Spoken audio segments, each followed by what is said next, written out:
The American Revolution, 1775 to 1783, was a defining chapter in world history, marking the emergence of the United States as an independent nation. It was fueled by growing dissatisfaction among the 13 colonies over British rule. The seeds of rebellion were sown in the aftermath of the French and Indian War, 1754 to 1763, as Britain sought to cover war debts by imposing new taxes on the colonies. This strained the relationship between the colonies and the Crown, as the colonists believed they were being unfairly taxed, without representation in Parliament. The first major spark of discontent came with the Stamp Act of 1765, which placed a tax on printed materials like newspapers and legal documents. This act ignited widespread protests and the formation of groups like the Sons of Liberty, who organized boycotts and public demonstrations. The slogan, "No taxation without representation," became the rallying cry of the colonists. Though the Stamp Act was repealed, it was followed by the Townshend Acts of 1767, which imposed duties on imported goods such as glass, paper, and tea. Tensions boiled over in Boston, where the presence of British troops angered residents. On March 5, 1770, a confrontation escalated into the Boston Massacre, leaving 5 colonists dead. The incident was widely publicized by revolutionaries like Paul Revere, further inflaming anti-British sentiment. Another flashpoint occurred in 1773 with the Boston Tea Party.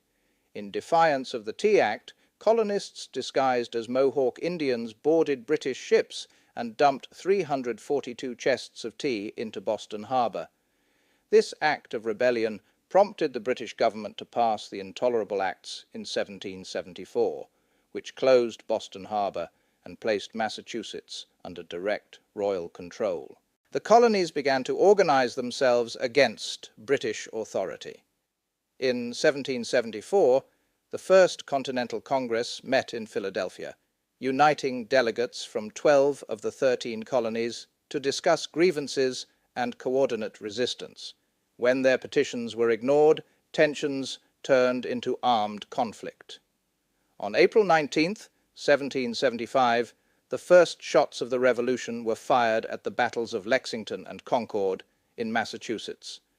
British troops were met with fierce resistance from colonial militias, marking the start of the Revolutionary War. Soon after, the Second Continental Congress convened in May 1775. This body served as the de facto government of the colonies during the war.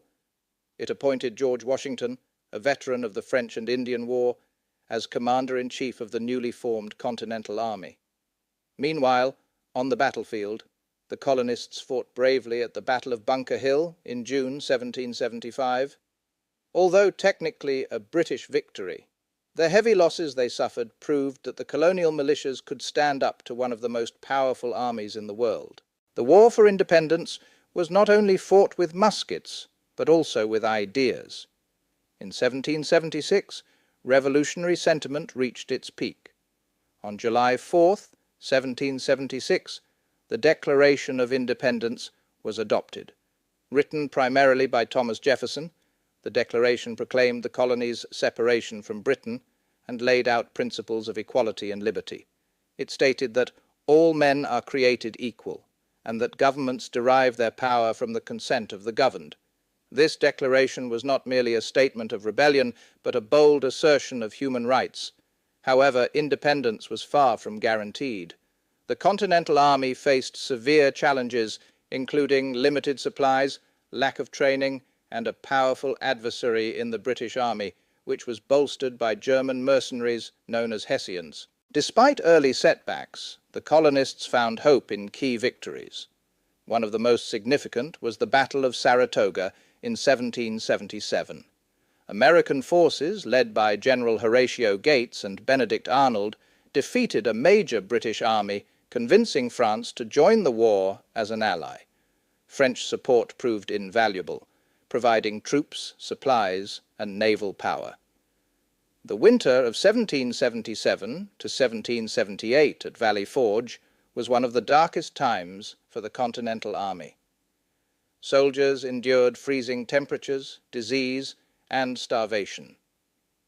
Despite these hardships, the army emerged stronger, thanks to training and discipline instilled by Baron von Steuben, a Prussian officer. The alliance with France culminated in the decisive Battle of Yorktown in 1781. General Washington, with the assistance of French troops under General Rochambeau and the French Navy under Admiral de Grasse, trapped British General Cornwallis's army in Yorktown, Virginia. After a prolonged siege, Cornwallis surrendered on October 19, 1781, effectively ending major combat. The war officially ended with the signing of the Treaty of Paris on September 3, 1783. Britain recognized the United States as an independent nation and ceded vast territories stretching to the Mississippi River. The victory was monumental, but the challenges of building a new nation were just beginning. The war's leaders, including George Washington, Thomas Jefferson, Benjamin Franklin, and John Adams, helped lay the groundwork for the United States government. In 1787, the U.S. Constitution was drafted, establishing a system of federal governance that balanced power between the states and the central government. The American Revolution was more than just a war. It was a profound shift in the political and social order. It introduced ideas of self-governance, liberty, and equality that would inspire future revolutions around the world, including the French Revolution in 1789. However, the promise of equality was not fully realized for all. Enslaved people, women, and indigenous populations were largely excluded from the freedoms championed by the Revolution. Despite its shortcomings, the American Revolution remains a powerful symbol of the fight for independence and human rights. It transformed the colonies into a nation founded on the principles of liberty and justice, principles that continue to shape the world today.